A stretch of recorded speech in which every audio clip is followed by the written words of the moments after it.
Siento que una persona en el futuro va a gastar más en robots que en un carro probablemente. Felipe Chávez se mudó a Estados Unidos sin contactos y sin tener un buen inglés, con el objetivo de conseguir capital para desarrollar robots desde Colombia. Hay una película que se llama Piratas de Silicon Valley. Yo recuerdo que yo vi esa película y dije, yo voy a ir a Silicon Valley. Hoy Felipe es cofundador y CEO de KiwiBot, una startup de delivery a través de robots que tiene la misión de mostrarle al mundo que los robots son buenos. En este episodio conversamos sobre cómo surge la idea de KiwiBot y la convicción para desarrollar robots desde Latinoamérica. En el colegio tuve unas clases de electrónica y ahí pues me gustó mucho la parte mágica del hardware.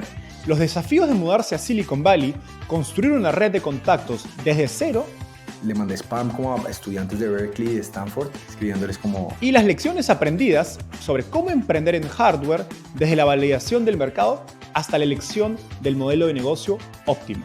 Todos los robots que tenemos desplegados no son de nosotros. Felipe es un gran ejemplo de perseverancia, resiliencia y optimismo sobre el futuro. Disfruté mucho aprender de él y espero que tú también lo hagas. Felipe, bienvenido al podcast. Qué gusto tenerte. Muchas gracias, Enzo. El gusto es mío. Felipe, empecemos con un poco de tu historia. Cuéntanos cómo llegaste al fascinante mundo de las startups y específicamente al mundo de la robótica. Yo llegué al mundo de las startups por jugar. Hay un juego que se llama World of Warcraft. Recuerdo que cuando tenía como, no sé, unos 13 años, me animé a tratar de montar un servidor no oficial para poder jugar con mis amigos sin pagar.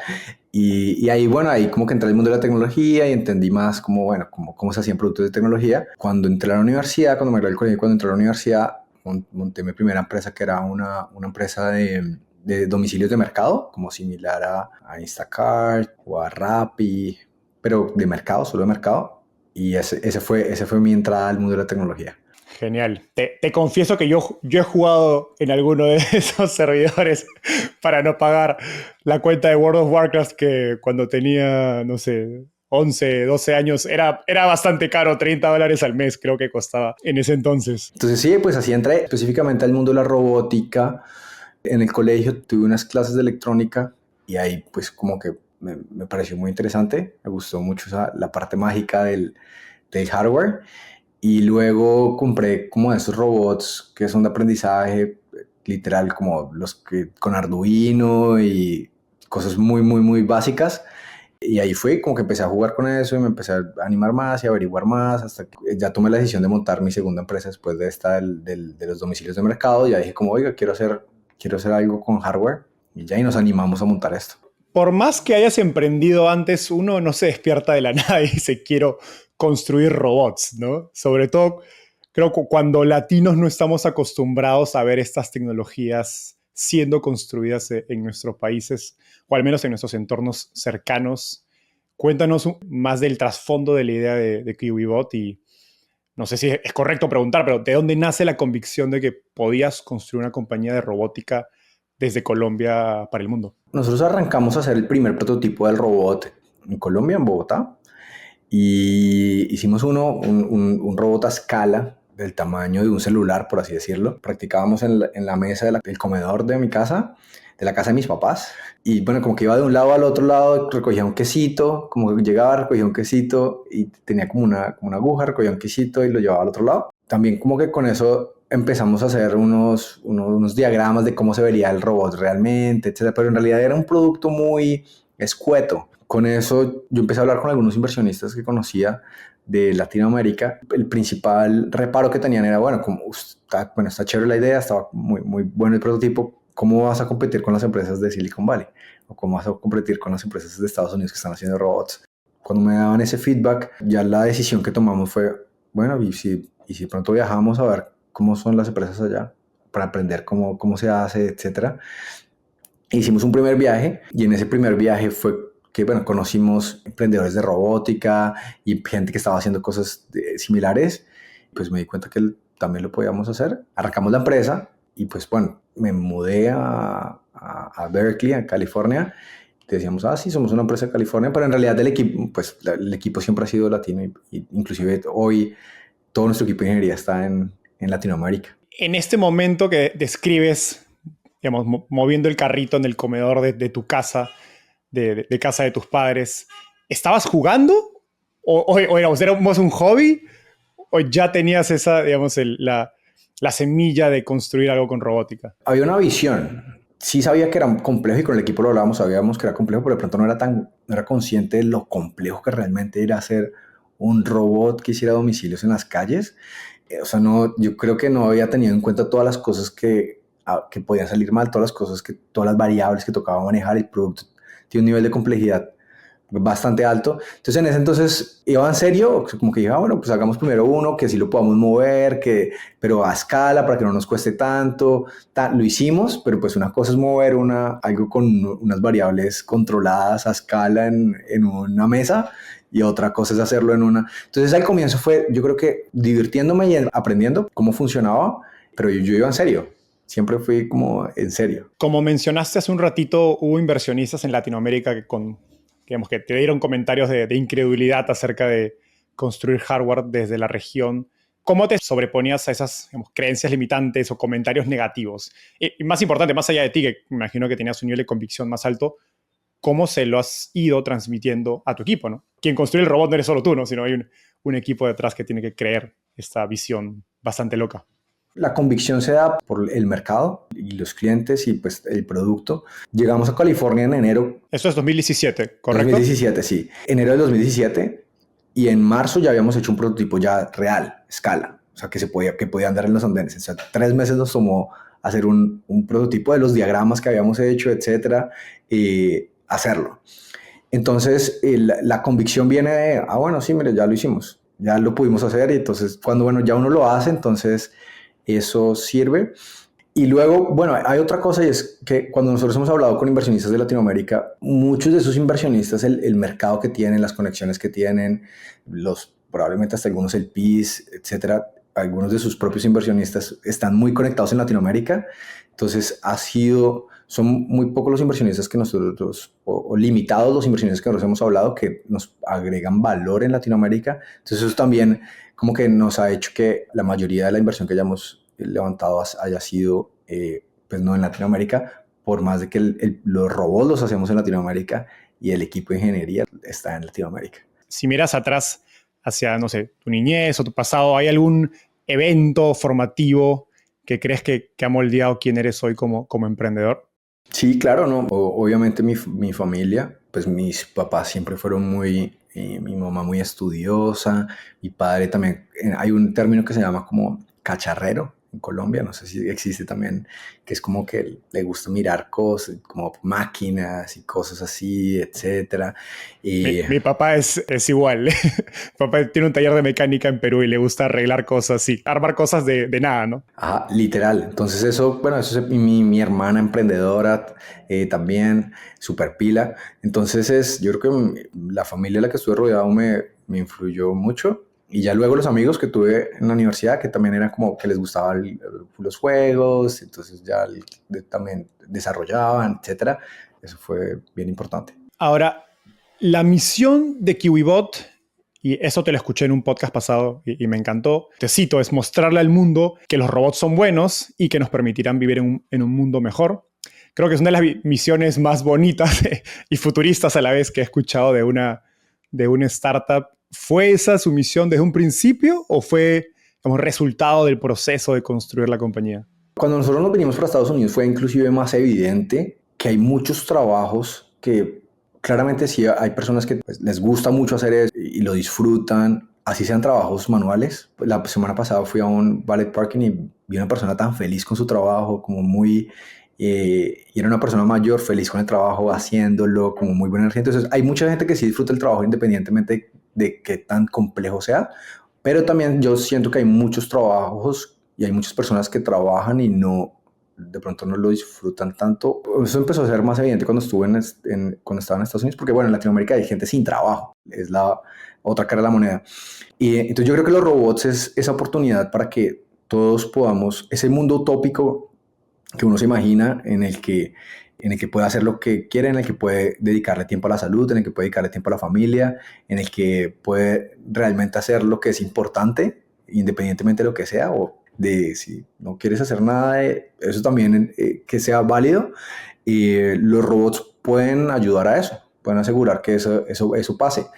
Entonces, creo que hay muchas personas y ahorita también con la inteligencia artificial, que le tienen miedo a los robots, que le tienen miedo a la tecnología. Y yo creo que es importante, yo creo que ese miedo y esas quejas y esas preguntas son importantes, pero también es importante mostrar las cosas buenas que pueden traer. Con el trabajo que estamos haciendo en QBot, queremos mostrar que se pueden hacer cosas, que los robots pueden hacer cosas buenas. ¿Cómo esa misión o eso último que has dicho se refleja en la manera en que has construido el producto de QBot?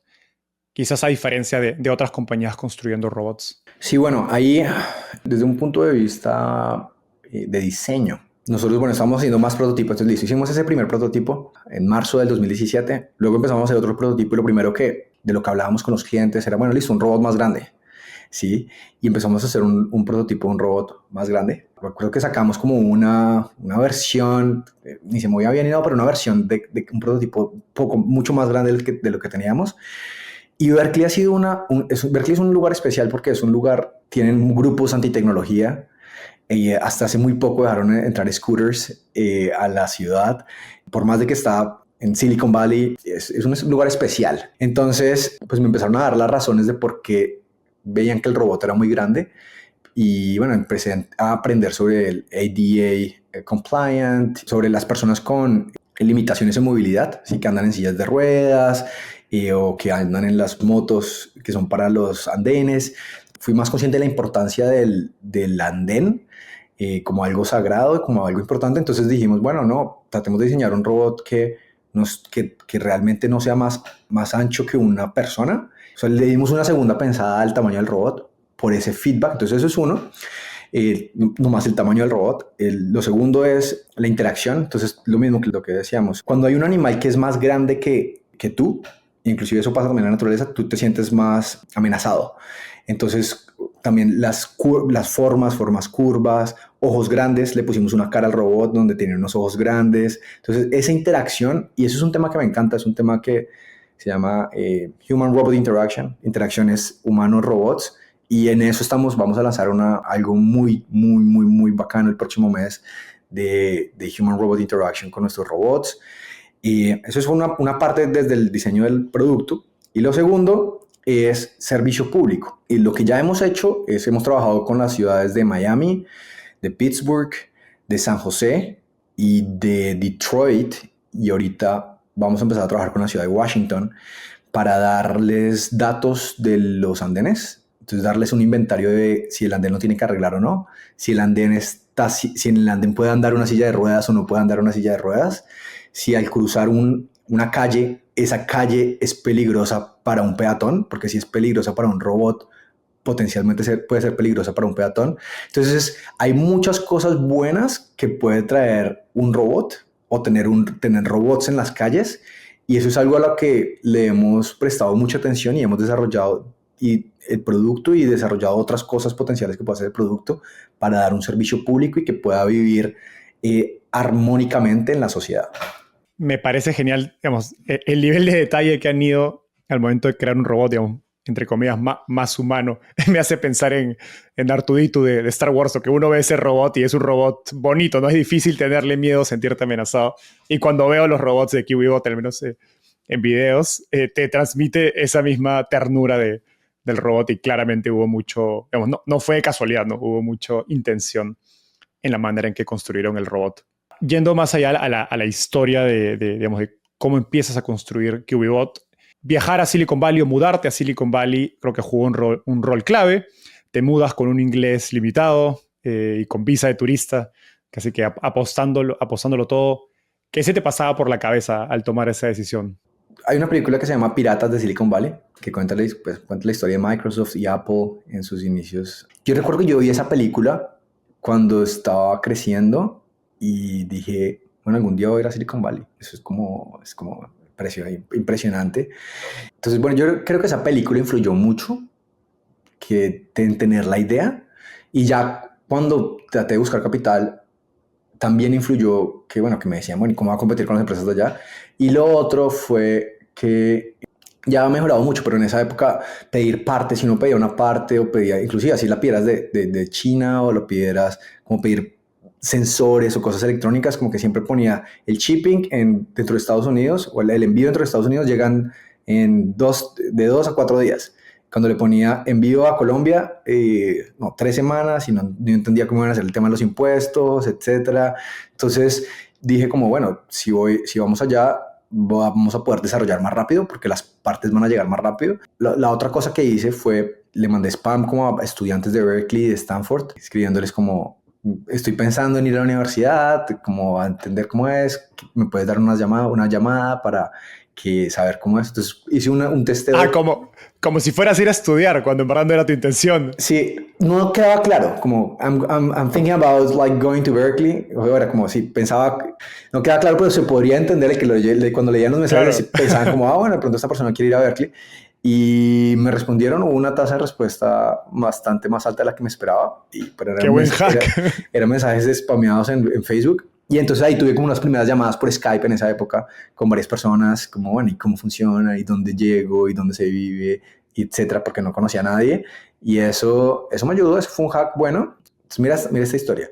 Una de esas personas que yo alquilé el Airbnb cuando hice la escala en Miami, porque no hay vuelo directo desde Colombia, hice la escala en Miami, el Airbnb, la tarjeta me rebotó o algo en ese entonces, no sé, algo pasó con la tarjeta, y me quedé como que igual sí me alcanzaron a autorizar el cupo, y el cupo no me quedó disponible que tenía en la tarjeta, y yo acababa de salir, o sea, como que no decía, yo acababa de irme de la casa, o sea, como que, y decirle a mis papás como, oiga, o sea, no había llevaba como 3 horas y no quería pedir plata, etcétera.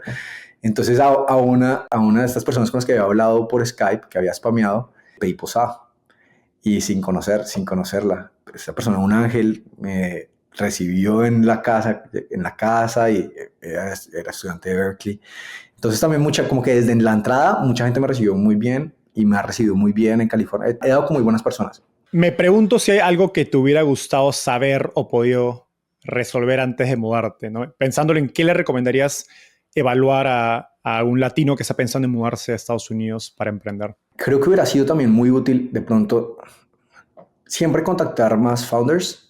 Los founders, hay muchos founders que son más, inclusive yo siempre digo que es más fácil contactar otros founders que inversionistas. Y si no puedes contactar founders, bueno, personas que trabajan en startups, de pronto, eso creo que haber hecho contacto con gente en el mundo de tecnología antes de viajar hubiera podido ser también más chévere y hubiera podido evitar errores o cosas que hubiera cometido. Y yo creo que también es tomar la decisión, ¿no? De hacer las cosas. Es un tema también de convicción. Siempre pedir ayuda, no hay nada de mal. Todos pedimos ayuda. En todos los niveles se pide ayuda, entonces no hay nada de malo pedir ayuda. ¿Qué has aprendido acerca de cómo pedir ayuda efectivamente? Yo pensaba antes, como que si yo quería tener una buena relación contigo, la mejor forma de tener una buena relación contigo era haciéndote un favor a ti. Sí, como que eso es la lógica que yo tenía, como si yo te hago un favor a ti, entonces tú me vas a tener en buena onda y así va a tener una buena relación contigo. Lo que me cambió la mentalidad es que uno no solo genera conexiones, como en conexiones complejas o buenas relaciones con una persona cuando le hace un favor, sino también cuando esa persona le hace un favor a uno. ¿Sí?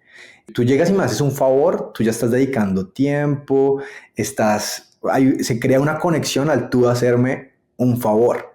Entonces, pedir un favor de algo, pedirle ayuda a alguien en algo específicamente, es algo que ayuda para que se creen buenas relaciones, se creen amistades, se crean relaciones de negocio. Entonces, pedir ayuda es algo que crea buenas relaciones, inclusive al mismo nivel de hacerle un favor o ayudar a alguien. O sea, recibirlo también tiene ese mismo efecto. Entonces, ese concepto me pareció clave, que es también un poco de filosofía, dicen que de Silicon Valley, de uno ayudar sin esperar nada a cambio. Como sé que mucha gente me ha ayudado sin esperar nada a cambio, también ayudo sin esperar nada a cambio. Este cambio de filosofía o mentalidad acerca de cómo pedir ayuda se traduce en que tienes menos vergüenza de pedir ayuda y eres más directo en pedir ayuda, o cómo, a nivel práctico, cómo se refleja en la manera en que pides ayuda. Sí, yo creo que hay de pronto, y eso va muy atado a la inseguridad, ¿sí? Entonces de pronto uno a veces no sé, más inseguro en ciertas cosas, pues no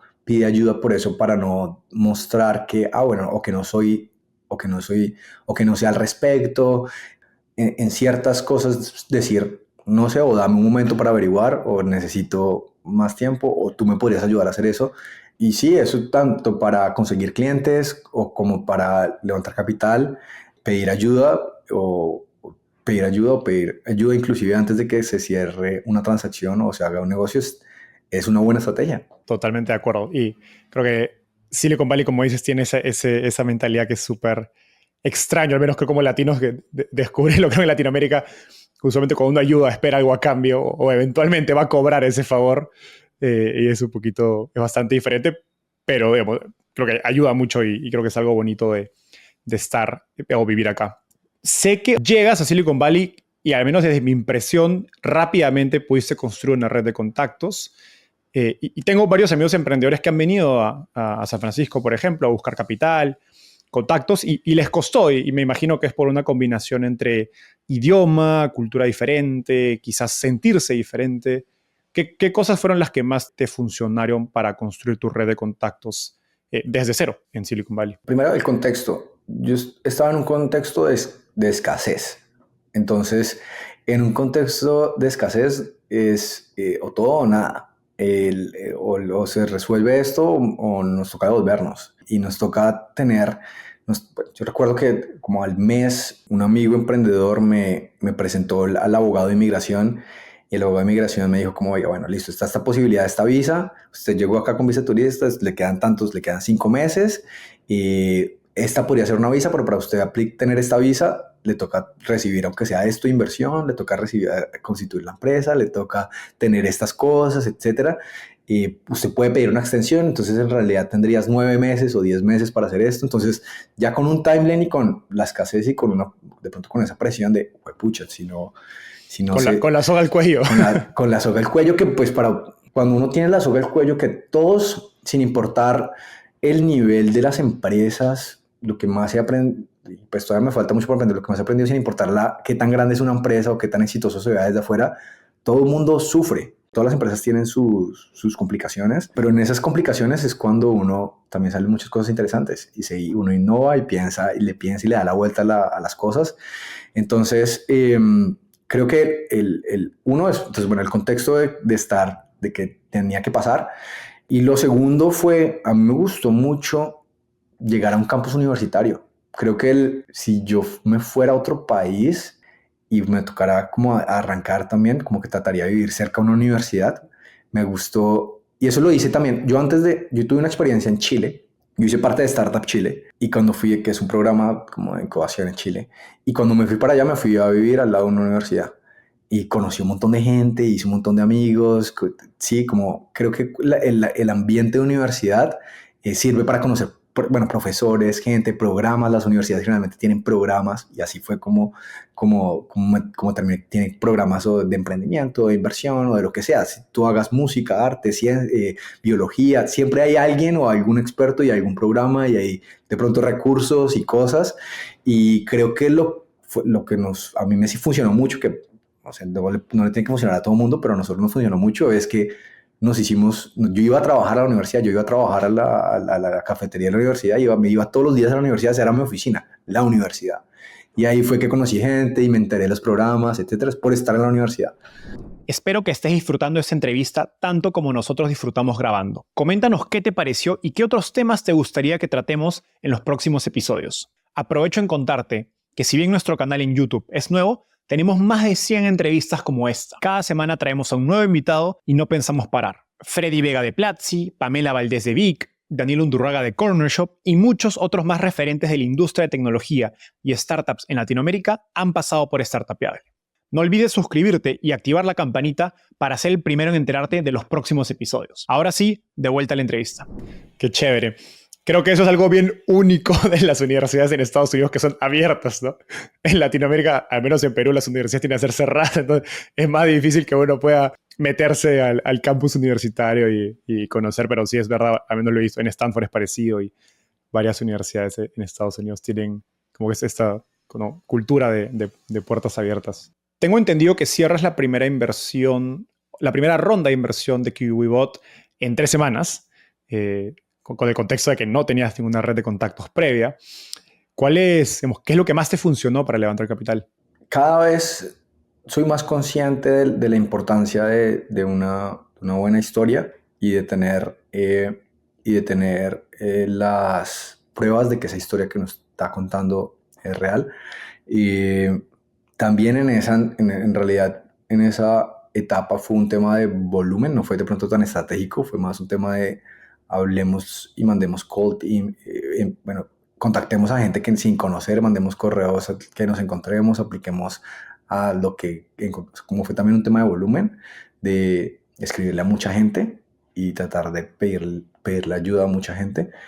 Siento que funcionó, sí funcionó eso, funcionó el escribirle a mucha gente y funcionó también, ya después me ha funcionado también es pedirle, por lo menos cuando levanto capital, siempre antes de empezar una ronda, hablo con otros emprendedores, con los primeros que hablo es con otros emprendedores antes de hablar con inversionistas, porque uno me da feedback, también tengo una idea del mercado y generalmente un emprendedor te puede presentar muchos más inversionistas. O sea, le pitcheas a los emprendedores como si fuera un inversionista. Ajá, sí, entonces ese fue los pasos que hice. Sé que le mandaste como más de 100 correos en frío a inversionistas. ¿Cuál es tu fórmula de correo en frío o qué te funciona para obtener respuestas? Si tú tienes realmente 0 contactos, es bueno mandar un correo en frío. De pronto, como en el caso en el que en el que estábamos en el 2017. Pero muchas personas pueden ver una señal de un correo en frío como, oiga, también como de, bueno, de pronto no se tomó el tiempo de buscar a quien conocíamos o quien teníamos en común para que hiciera una introducción mucho más cercana. Primero, tomarse los 5 minutos o los 2 minutos de ver desde si tienen contactos en común o en LinkedIn o hacer la tarea de ver si hay alguna forma de sí no tener ese contacto más cercano. Y si eso no pasa, pues bueno, lo más simple posible, que no toque leer mucho, o sea, que sean muy, muy respetuosos del tiempo de la otra persona que está leyendo, que que lo que uno esté preguntando, lo que esté pidiendo sea claro. Tengo esto y estoy buscando inversión, estoy buscando ayuda en este específico, estoy buscando este contacto o esta introducción o una llamada o que me aceptes en tus oficinas o una visita. Entonces, lo más corto posible es mejor y con un next step, con un siguiente paso muy, muy claro. En estos primeros correos, ¿pedías inversión directamente o pedías ayuda? Porque hay esta frase de pide consejo y recibirás capital, pide capital y recibirás consejo. Sí, yo generalmente bueno, dependiendo de qué tan avanzado o sea, dependiendo de la etapa en la que esté en el proceso de inversión y dependiendo ya de la complejidad de la ronda que se está haciendo o el tipo de ronda que se está haciendo, yo he hecho ambas. También he hecho como estructuras en las que soy muy directo con, oiga, esta es la ronda, esta es la gente que ya está invirtiendo, esta es la fecha en la que se cierra, estas son las condiciones, hay fit o no hay fit, o como que también he hablado con las personas antes, cuando no estoy haciendo fundraising, para conocer, para de pronto hacer el contacto, conocernos un poco más. Entonces, he hecho ambas. Creo que ambas, dependiendo del contexto, pueden ser útiles. Perfecto. Algo interesante es que tu primer inversionista institucional, si no me equivoco, fue la Universidad de Berkeley, no, la Universidad de California, cuya tesis, entiendo en ese momento, era solamente invertir en alumnos de Berkeley, que tú no eras. ¿Cómo logras convencer a la Universidad de California de invertir? Hay un programa que se llamaba Launch en Berkeley. Yo llegué a la universidad y cuando llegamos a la universidad también tuvimos como que tuvimos unas primeras personas parte del equipo como interns que eran de Berkeley y con esos interns aplicamos ese programa que solo dejaban, como que se llamaba Launch, que solo dejaban estudiantes de Berkeley. Entonces, bueno, hicimos el pitch, y ahí conocimos un programa que se llamaba Skydeck. Ese programa de Skydeck en ese entonces era solo para personas de Berkeley. Yo fui hasta las oficinas de Skydeck, perdón, y fuimos hasta las oficinas y le pedí a la directora que me diera la entrevista. Le dije como, bueno, haznos la entrevista. Yo tengo algunas personas del equipo de Berkeley. Haznos aunque sea la entrevista. Yo sé que ustedes no como que tienen esa política, pero pues me gustaría que escucharan lo que estamos construyendo y ver si se podría o no se podría. Ellos ya estaban, como que ya había un proceso y ya estaban pensando en abrir como la inversión a más tipos de empresas. La forma en la que funcionó es como, bueno, listo, los vamos a dejar entrar, no van a recibir inversión, pero van a entrar en el programa y vamos a ver cómo nos va, cómo se sienten, cómo nos va teniendo una startup que no es, o sea, como que estaba en beta, por así decirlo. Y ya luego al siguiente batch, como siguiente grupo de empresas que ellos escogían cada semestre, ya ahí sí nos invirtieron. Entonces fue un proceso de, pues, lo mismo, como preguntar cómo se podría, cómo podrían, y también ser un poquito persistente. Nos cambió la vida haber entrado a ese programa. En Perú decimos una frase que es más vale pedir perdón que pedir permiso. Ajá. Entonces ir empujando un poquito los límites de, bueno, no, digamos, no es posible, pero ¿por qué no? Quizás sí, ¿no? Exacto. Y ya, creo que así, muchas veces encuentras las mejores oportunidades o oportunidades que cambian mucho de esa manera. Hablando ya más de las rondas de capital más recientes de KiwiBot, la verdad es que estás en un mercado con grandes competidores. Sé que Amazon lleva tiempo trabajando con robots de delivery. Está otra compañía que se llama Starship Technologies, que es fundada por uno de los exfundadores de Skype y ha levantado, no sé, cientos de millones de dólares. ¿Cuáles han sido, digamos, los retos más difíciles de levantar capital para una empresa de hardware, digamos, siendo extranjero y sin los recursos que tiene la competencia? Es muy importante tener una empresa buena y tener unos resultados buenos. Entonces nosotros nos hemos enfocado en tener resultados, siempre, bueno, enfocados en revenue, en tener ingresos, en las operaciones.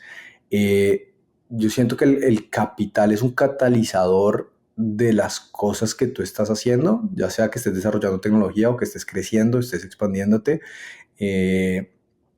pero no es el único modo. Nosotros, en realidad, para ser una empresa del sector, como tú dices, hemos levantado una fracción de lo que ha levantado la competencia, pero aún así, en este momento, en términos de despliegues en Estados Unidos, somos los líderes del mercado. Tenemos la mayor cantidad de locaciones. Nosotros operamos en 19 estados ya en Estados Unidos.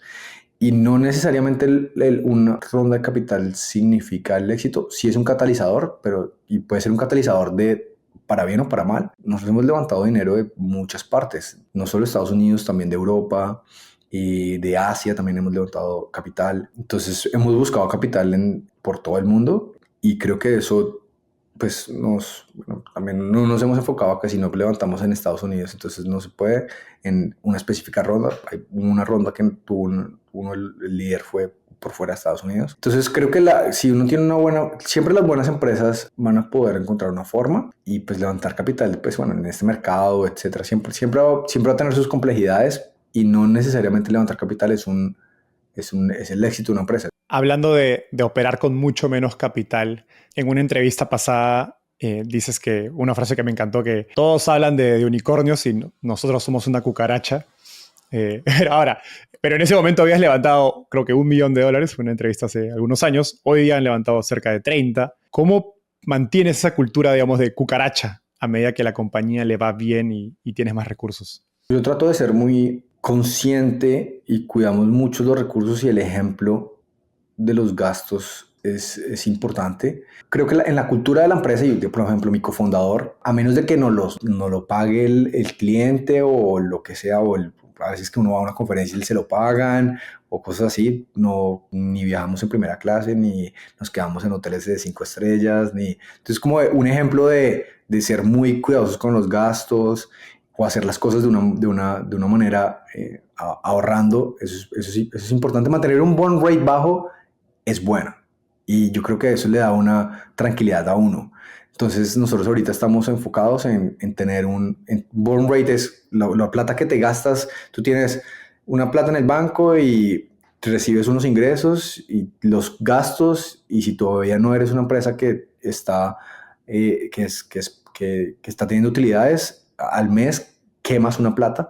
Entonces mantener ese costo de quemar de dinero bajo es importante tanto en la empresa como a nivel personal. ¿sí? Entonces, tener un estilo de vida o buscar cosas que te hagan feliz, que no dependan de vivir una vida o tener un supercarro, cosas así, creo que lo hace más fácil. Entonces, esa cultura de poder ser feliz y poder operar con poco, creo que es importante. Puede llegar a ser retador entre cuando el equipo ya es más grande y cuando de pronto ya hay retos que involucran inversiones o son muy sensibles al tiempo. Entonces, de pronto, si hay algo muy sensible al tiempo, sí a veces uno puede llegar a hacer sobrecostos en ciertas cosas por cumplirle a un cliente o por llegar a una cita, etcétera. Pero sí, eso va en el ADN y los founders, la cultura de una empresa, más que un documento con los valores o si hay mesas de ping-pong o si dan psicólogo o no dan psicólogo, es el ejemplo que dan los founders y los líderes de la empresa, el ejemplo. Y creo que eso es lo que yo pienso. Entonces creo que mientras que el ejemplo lo estemos dando los founders y los líderes de la empresa, eso va a pasar y ese es el reto. Sí, como que uno igual también mantenerse en esa estructura. Claro, genial. Sobre todo cuando ya la compañía va bien y pues obviamente la situación financiera de todos en la empresa va mejorando. Hablando de la competencia, ¿cuál es tu relación con la competencia? Digamos, ¿cuál es, digamos, la sigues, la ignoras? ¿Cuál crees que es la mentalidad correcta en tu opinión acerca de la competencia? No, mi competencia la admiro. La admiro full. Y hacer robots es muy difícil. Es muy, muy, muy, muy, muy difícil. Entonces, todas las empresas que están haciendo robots, mi admiración. Entonces, solo admiración y ese es el principal sentimiento que tengo por la competencia. Sí, claro, la sigo. Obvio, ando pendiente de qué hacen, de qué sacan. Hay mercado para todo mundo. Está naciente. Entonces, la competencia la sigo. Conozco a la mayoría de los fundadores de la competencia, entonces he tenido una llamada, muy buena onda. Me interesa mucho más conocer el mercado y mis clientes y qué necesitan, y la mayoría de nuestras decisiones las tomamos basados en eso. Obviamente hay que mantener el radar puesto de la competencia, qué hace, etcétera, porque por ahí puede haber otro cliente o de pronto pueden estar identificando algo o alguna pregunta que no le ha hecho algún cliente. Sí, se anda en el radar, pero lo principal son los clientes. En 2019 das una entrevista para El Valle de los Tercos, que fue uno de los primeros podcasts sobre startups en español. Desafortunadamente ya no siguen grabando. Y dijiste que si quieres hacer una empresa global, vente a Silicon Valley. ¿Sigues pensando eso hoy día, digamos, en un mundo post-COVID, más remoto, donde hay más capital en Latinoamérica? Silicon Valley es un ambiente distinto. O sea, mi punto es, se pueden crear empresas globales desde cualquier parte del mundo, sí. Creo que depende también la etapa en la que tú estés y la red que tengas. Si tú ya tienes una red establecida y ya sabes, ya de pronto eres tercera vez emprendedor, ya has levantado inversión antes, ya sabes cómo funciona, creo que puedes hacer empresas de cualquier lugar. Pues no tengo el dato, pero sí hay una gran cantidad de empresas que han nacido acá y creo que es mucho más fácil hacer una movilidad social, o sea, como una movilidad económica acá que en otras partes del mundo.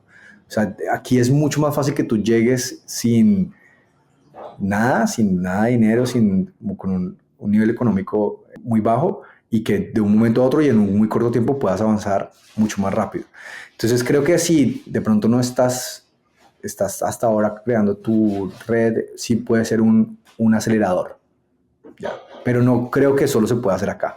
Sí. El power law, o como se dice, la ley potencial en Estados Unidos es mucho más grande, ¿no? Los outcomes o los resultados de una empresa quizás en el mismo negocio, el mismo nicho, en Estados Unidos por el tamaño de mercado y por la cantidad de oportunidades que hay suele ser mucho más grande, y está alineado a lo que dices de pues uno viene con muy poquito y puede hacer mucho.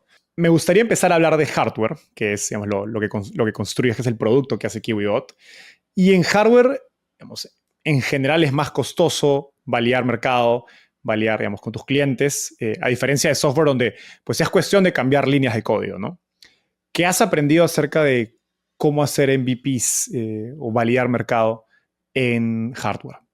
Cada vez está siendo mucho más fácil probar y hacer cosas en hardware, desde la impresión 3D, ya inclusive Apple, el nuevo reloj de Apple va a ser el primer producto de Apple que tiene piezas hechas en 3D, o sea, como en impresión 3D. Y la impresión 3D ha aumentado, ha avanzado muchísimo. Entonces ya tú puedes, ya con muy poco, con muy poco puedes empezar a hacer prototipos de cosas que quieras crear, sin importar, porque inclusive nosotros para un nuevo robot, primero siempre se puede hacer a escala. No hay que hacerlo de una vez de tan grande. Y en la escala uno puede dar detalles de, bueno, esto se va a ver así, etcétera. Entonces, bueno, creo que eso está también.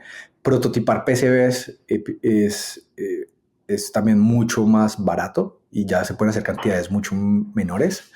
Entonces eso también es mucho más fácil hacer un producto.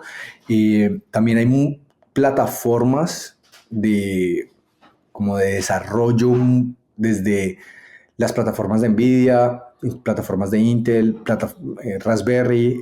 Hay plataformas que ya tú no necesitas construir la tarjeta, sino que puedes primero probar tu producto en eso antes de hacerlo en otro lado. Modelarlo en un mundo virtual, básicamente, antes de llevarlo al mundo físico, ¿cierto? Eso también, pero no me refiero específicamente a que ya existen muchos computadores que tienen y desde puertos, inclusive algunos sensores, etcétera, que te permiten poder crear un producto, lanzar un producto antes de que tengas que armar una tarjeta completa tú solo, que eso sería mucho más complicado. Entonces ya existen muchas tarjetas como Raspberry o inclusive las boards de Nvidia o de Intel y bueno, de todo. Entonces eso ha hecho que se puedan hacer robots muy potentes sin tener pues a un precio mucho más bajo. Y lo otro es la modelación. Entonces sí, también desde en el caso de robótica con Gazebo y pues que hay mundos virtuales y que tú puedes probar un montón de cosas antes de crearlas y acelera el desarrollo y la velocidad con la que desarrollas.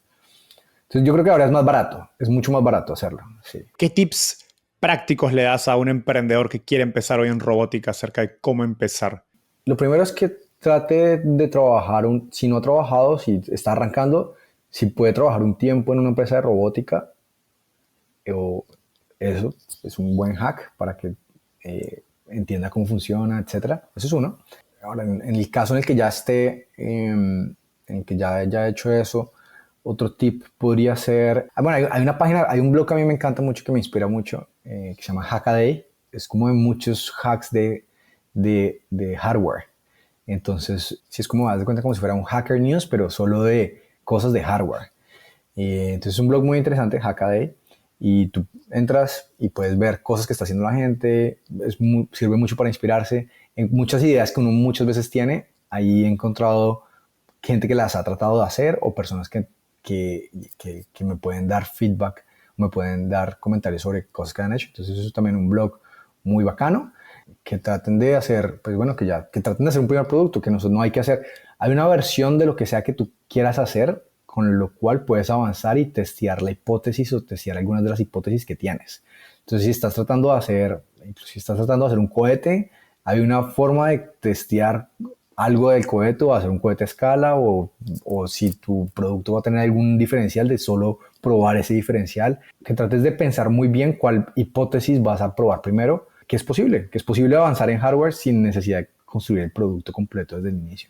Si uno está construyendo un software, un e-commerce, hay muchos servicios de infraestructura que uno puede utilizar como Amazon Web Services, Stripe para pagos, no sé, un Zendesk para atención al cliente, que se han comoditizado y ya son muy accesibles y uno no tiene que construir uno mismo. En robótica, donde hay tantas piezas y complejidad de proveedores, de quizás en China, en tu caso también en Colombia, etcétera, ¿cómo piensas entre qué construyes tú mismo en KiwiBot versus qué compras de otros proveedores?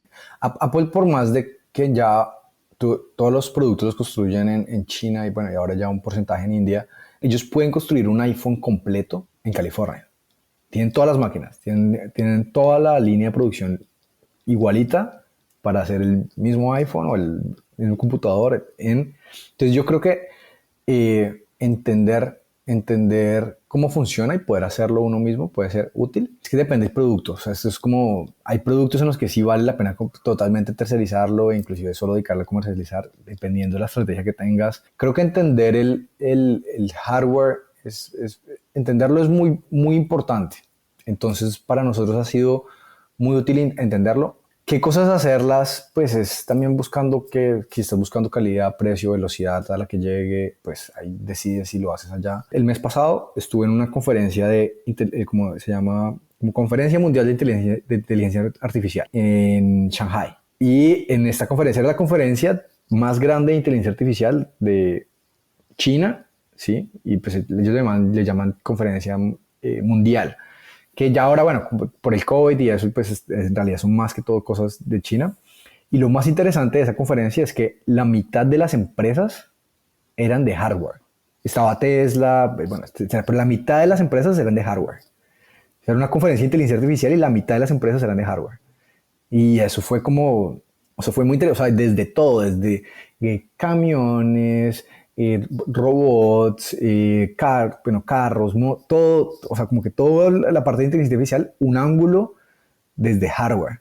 Entonces creo que sí el tooling que hay o los equipos que hay otro tipo, en China es importante. Entonces sí, también, si estás serio en construir robótico o hacer hardware, hay que coger un avión e ir a Shenzhen.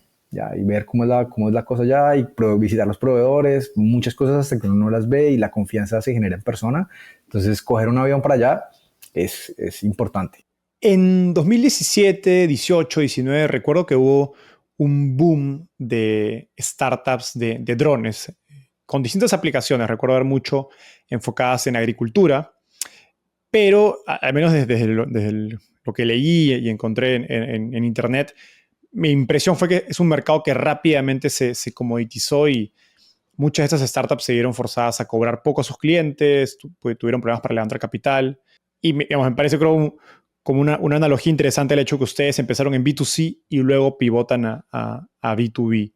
¿Qué lecciones te has llevado sobre encontrar el mejor modelo de negocio para un producto de hardware? Una de las victorias más grandes que nosotros hemos tenido ha sido la parte de financiación del producto. Nosotros en este momento, todos los robots que tenemos desplegados no son de nosotros. Todos los robots que nosotros tenemos desplegados, los dueños son una entidad financiera de San Francisco, que cada robot que nosotros construimos, ellos nos lo compran, usan como colateral el robot y nos lo arriendan a nosotros en un modelo de leasing y nos lo arriendan mensualmente y nosotros ya esos robots ya le cobramos a nuestros clientes también una mensualidad, etcétera.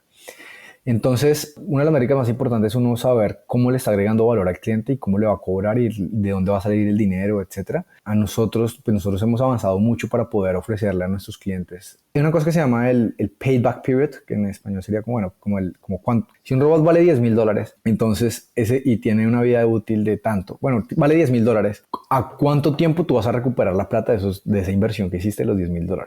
Y tu cliente está dispuesto para llegar y desembolsar $10,000 ya para probar tu producto. Entonces lo que nosotros hicimos fue como, oiga, vimos que nuestros clientes para que ellos saquen $10,000 de una para pagar por un robot puede ser mucho.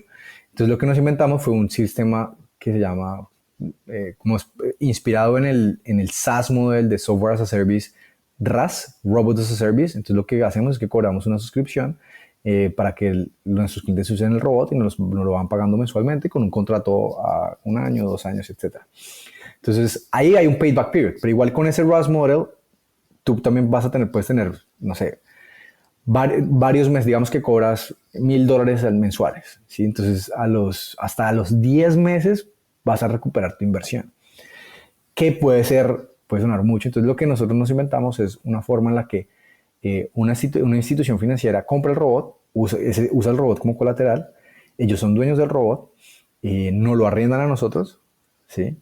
Y nosotros básicamente nos lo arriendan por una fracción de lo que, pues nos lo arriendan por, digamos, así a 5 años. Entonces, si el robot vale $10,000 y te lo arriendan a 5 años, pues terminas pagando, no sé, por un ejemplo, $150 al mes por el robot que no es tuyo, que esta institución financiera tiene, y le cobras a tu cliente 1,000, pero eso quiere decir que ya haces dinero desde el mes 1 y no tienes que esperarte hasta el mes 10.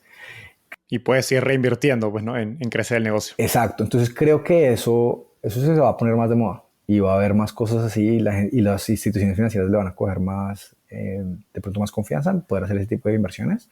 Y lo de B2C con B2B, pues bueno, eso sí ya, yo creo que en nuestro caso hacer una empresa B2C, o sea, como que teníamos pocos recursos y poder hacer B2C más desarrollar un robot nos estaba matando. Entonces decidimos enfocarnos en B2B y eso ha sido lo que ha hecho que crezcamos más rápido. Que esto es el famoso business model fit, ¿no? No basta con tener un producto que funciona, sino encontrar la mejor manera de extraer parte del valor que estás generando. Y qué interesante, porque es muy similar al modelo de leasing que utilizaría una empresa de logística con flota, ¿no? Para reducir sus gastos de inversión en activos fijos y pues tercerizarlo, llevar ese gasto a una institución financiera que pues le interesaría ganar esa renta, ¿no? O interés sobre el activo que estás construyendo, que estás utilizando tú en tu negocio, ¿no? En tus operaciones diarias. Interesante y distinta la manera que le encontraron para darle vuelta al modelo de negocio. Y ya para finalizar, seguro que muchos emprendedores construyendo hardware o robots te buscan para pedirte consejo. ¿Hay algo que no hemos mencionado que, digamos, que te escuchas dando como consejo a esos emprendedores? Hemos automatizado muchas cosas en software, ¿sí? En el mundo virtual, y eso es importante y ha hecho que ha traído mucha magia a nuestras vidas, pero finalmente vivimos en un mundo físico. Va a haber una necesidad fuerte de automatización en el futuro. Entonces, yo siento que una persona en el futuro va a gastar más en robots que en un celular. Y hasta más en robots que en un carro probablemente también. Esa es mi apuesta, sí, esa es mi apuesta. Entonces, una frase que me la va a robar de un emprendedor también de acá de California es, los robots son máquinas que no funcionan, porque cuando funcionan ya tienen otro nombre. Ya se llaman o dishwasher o se llaman otra cosa. Entonces, Exacto. lo que yo digo es que la robótica, como per se, hay que empezar a ver o hacer esas iteraciones de cómo son esos productos, porque necesitamos más productos que automaticen nuestras vidas diarias en el futuro y va a haber muchos más productos físicos en el futuro. Y creo que de cómo está avanzando el mundo es un buen momento para entrar. Entonces creo que ya de pronto una frase ya más motivacional que puede ser un muy buen momento para entrar a entender cómo se hacen productos físicos de tecnología. Me encanta este último mensaje y llegamos al segmento final de entrevista. Es una ronda de tweets. Básicamente te voy a hacer una pregunta corta y me tienes que responder en menos de lo que te tomaría escribir un tweet, es decir, 1 minuto. ¿Está listo? Ok. Si miras 10 años hacia el futuro, ¿cuál es la visión más extraordinaria de KiwiBot? Que estemos automatizando el mundo físico y que nosotros hayamos creado una flota de máquinas que agregan el mismo valor y tienen el mismo respeto de la sociedad que pronto un animal. ¡Wow! ¡Wow, wow! ¿Cuál ha sido el libro más influyente en tu camino por el mundo startup? The Hard Thing About Hard Things, de Ben Horowitz. Le muestra a uno que siempre hay otra alternativa, que es difícil, que el emprender es muy difícil, no importa si fuiste el fundador de Netscape o si ya la has hecho, emprender es difícil siempre va a ser retador. Y creo que leer, no sé por qué leer que a otras personas también les duele y les cuesta, da un poquito como de alivio, decir, bueno, no soy el único que estoy sufriendo y eso creo que fue lo que más me gustó de ese libro.